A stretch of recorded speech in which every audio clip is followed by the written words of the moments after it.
All right. We got a long video.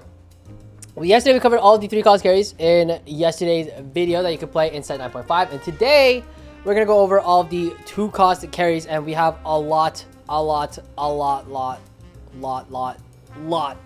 cover. Anyways, my friend's actually right behind me because they have like AirPods in, and I'm like low-key nervous because I don't like filming in front of people and it's very awkward. So that's why I am drinking a little bit of wine, but also because we got a lot to go and cover. So if you got a beer, a drink, or you're working out, you want to listen to my glorious voice, let me know. And then we'll talk about all this stuff. Pause the video, grab yourself whatever, and we'll just get into it. I am very nervous if you can't tell.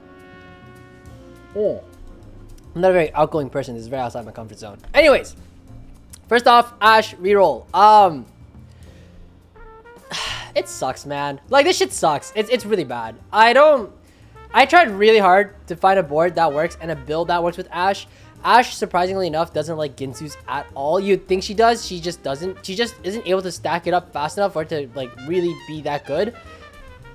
So I actually wouldn't even play Ginsu's, maybe Shojin, but quite honestly, like, I don't even know if Shojin is even that necessary. You could probably just go like IE, Deathblade, and then Shojin, and then like maybe it's fine. This is really like a stats angle. We'll know once the set comes out. We can use the Explore tool, figure out her BIS, but for now, I fucking have no clue. This board sucked. This board sucked. This was actually a bruiser variation where you're playing around Ashe reroll and Vi reroll, and then you play around like the 4 bruiser front line, and you want to tech into Ionia, and then eventually tech into the Xayah 2 late game at level 8. Try to get that 3 Ionia bonus and also the 2 Vanquisher in. Still, like, not that great. It sounds okay. If you can tempo fast enough, you can actually play this board right now in the current PBE set. But I would wait for more Ashe buffs, to be completely honest, because an Ashe 2 is like not even good enough of a carry to like try and carry you out throughout the early game. So this is kind of horse shit. But I thought I would bring it up because we're going over every single comp.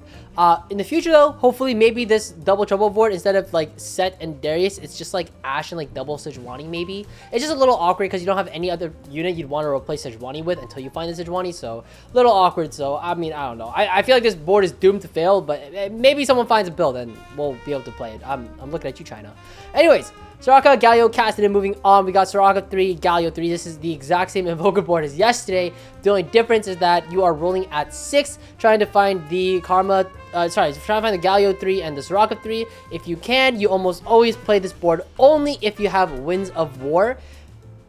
Otherwise, there's no reason to play this level 6 variation with the soraka carry and the galio. You just go for the karma 3 instead at level 7 and you reroll for karma. Again, just wanted to point it out because it's important, but I will say though that with galio 3, you don't necessarily have to play it in just invokers. You could also play it in 7 Demacia, and this is definitely a bit more of a, I believe, viable line, because I remember Dishso played it a while back during back in set 9. He played vertical Demacia. This was before all of the heavy buffs and all of the new units. So now Winds of War Galio reroll inside of Demacia could potentially be good. And because we now have 2 3-costs that are also Demacian units, you could potentially reroll at 6, maybe even at 7. Look for the Quinn 3 and the Sona 3 and Galio all at the same time. I don't really know if I agree with that, but maybe you find a Galio 2 very, very quickly and you're able to just go fast 7 and then you just reroll from there. Try to find all of these 3-star and then you can play that board. That's fine.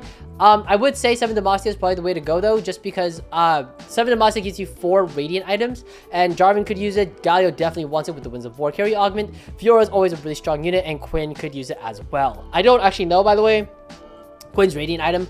I was trying to find it. I couldn't find it. I tried. It is what it is. Anyways, moving on. Kassadin, again, this is also just taking into consideration of his hero augment. If you hit the Kassadin hero augment Rift Walk, I think it's probably going to be fine. It's not like an auto win by any means, but it's definitely not weak either. Especially if you're able to hit within tempo, being, I believe, there's a loud ass truck outside. Basically, I think it's like a 4-2. If you can hit Kassadin 3x4-2, Soraka 3x4-2, you should be in a really good spot. You might notice also because of Ishtal, because if the Ishtal is good, sorry, the wine's kicking in a little bit.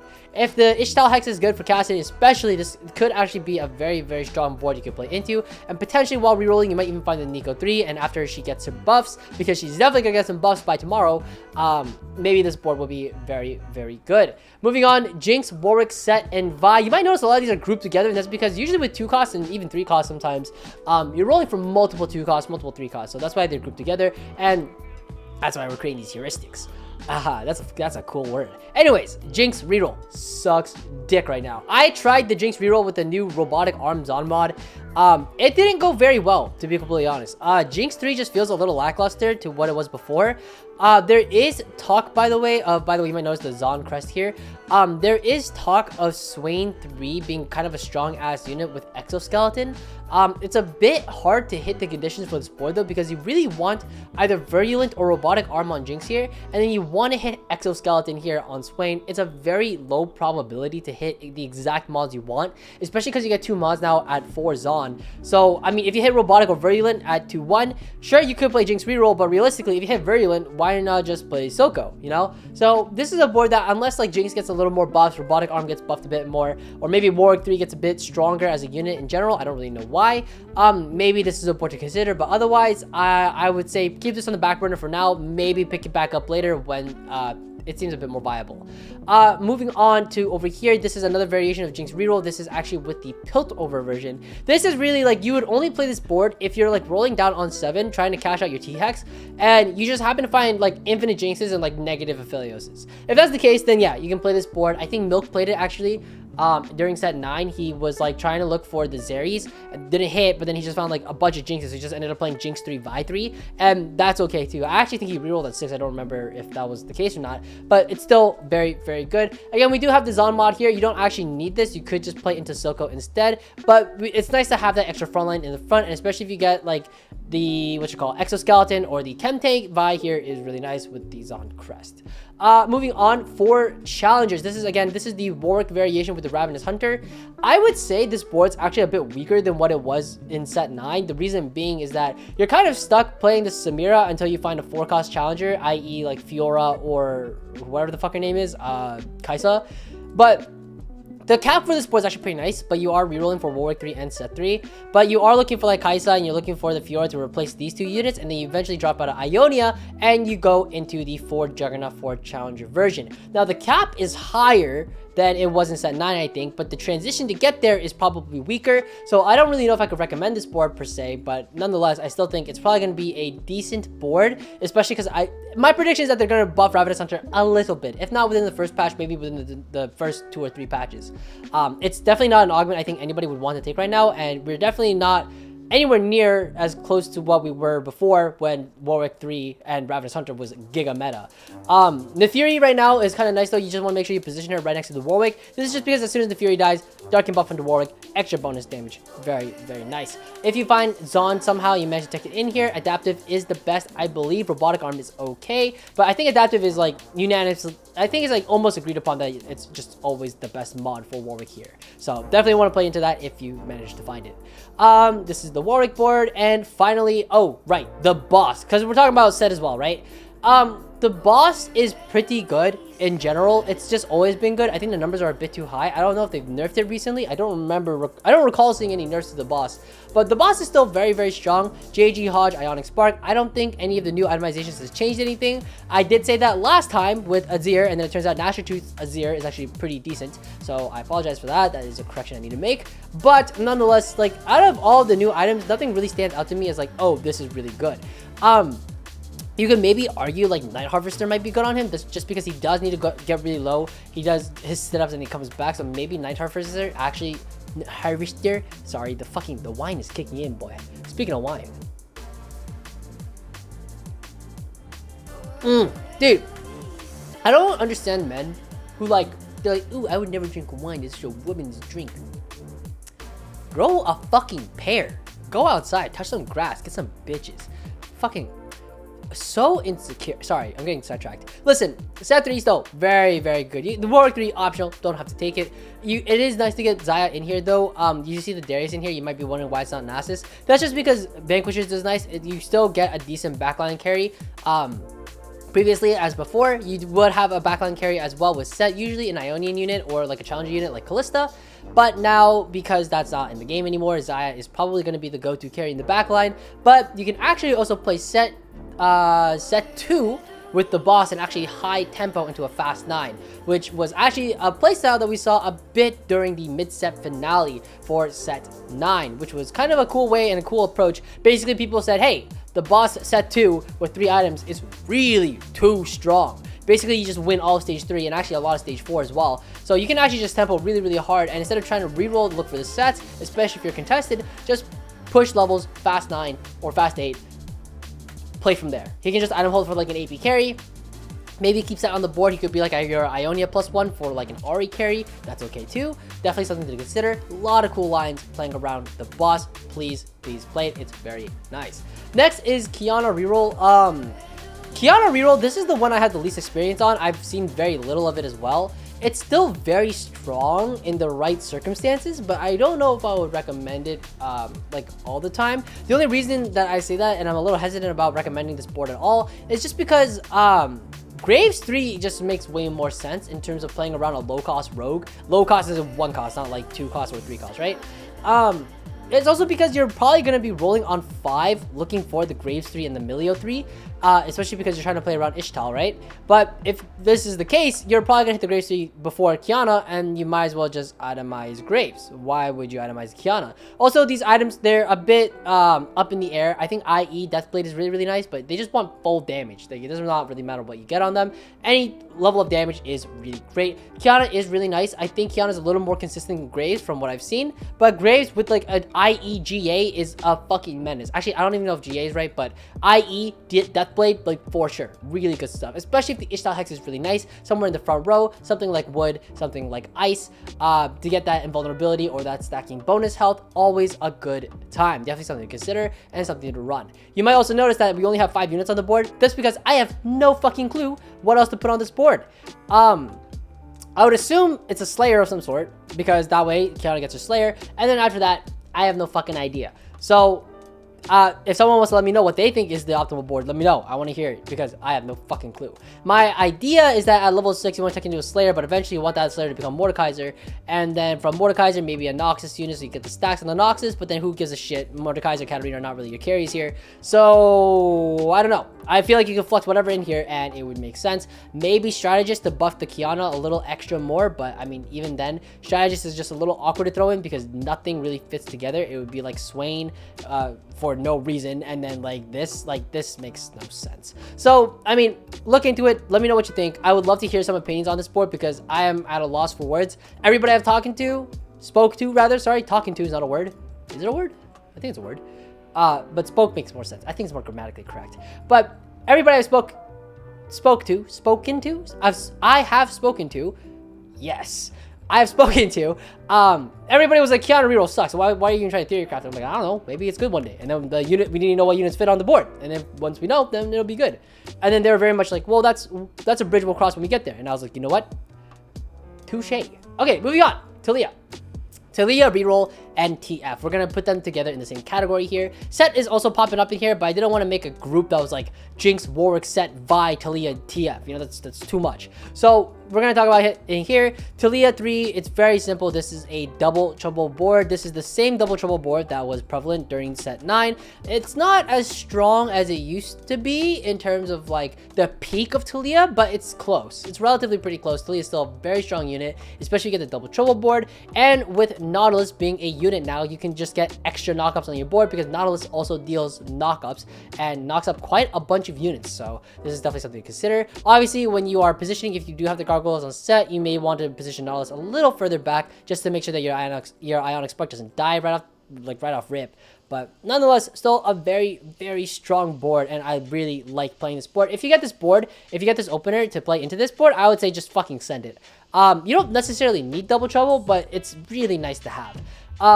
Just also, by the way, I did include TF in here as well because we were talking about all the 2 costs, but TF reroll like kind of sucks. It's kind of like a why would you ever play this if you can just play this sort of situation.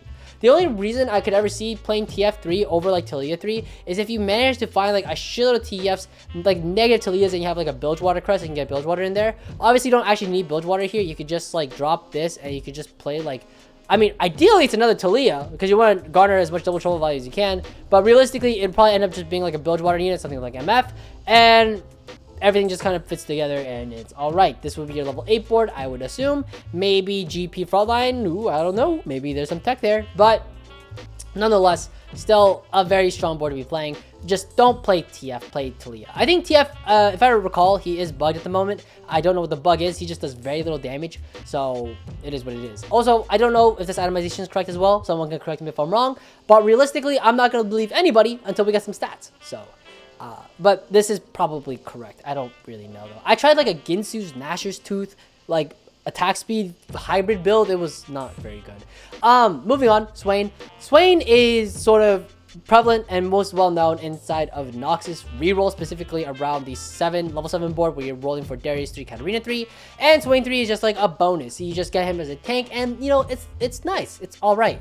But there is a bit of talk, not a lot, but a bit of talk about Bruiser Swain. And Bruiser Swain only works with Demon Flare. Now pretend that this Swain has a Bruiser emblem on him. I can't actually put it on him, funny enough. If I do this and if I let go of my mouse button here, the page is going to crash. So if you're working at tactics.tools, please fix this shit.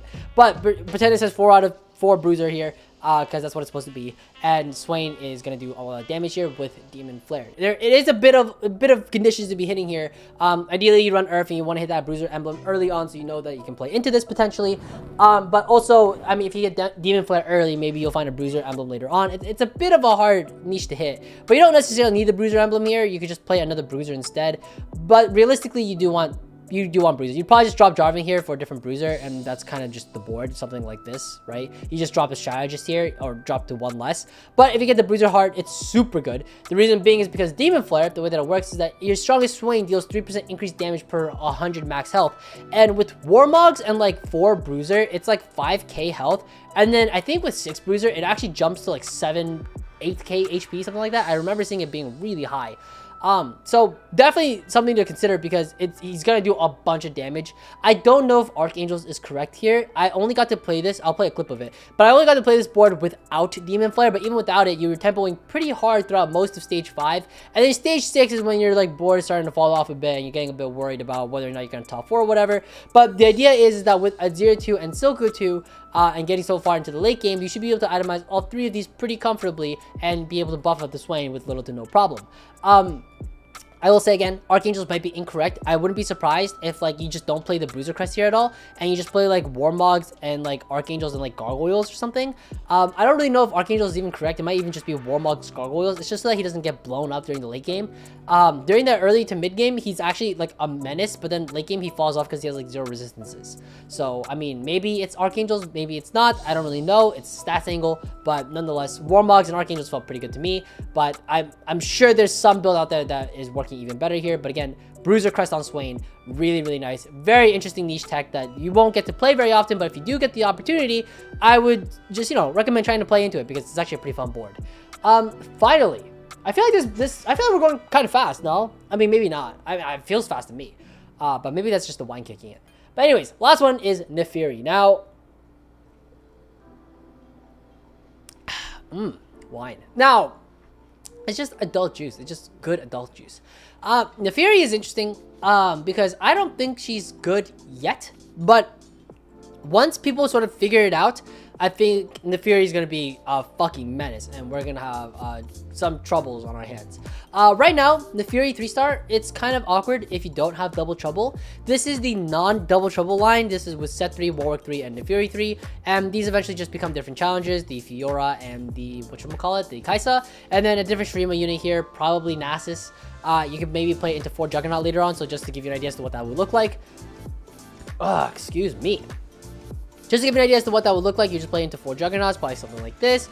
And then the 4 Challengers here, which would look something like this. And then maybe just keep teching on shit until it makes sense. Sure enough, that looks fine to me.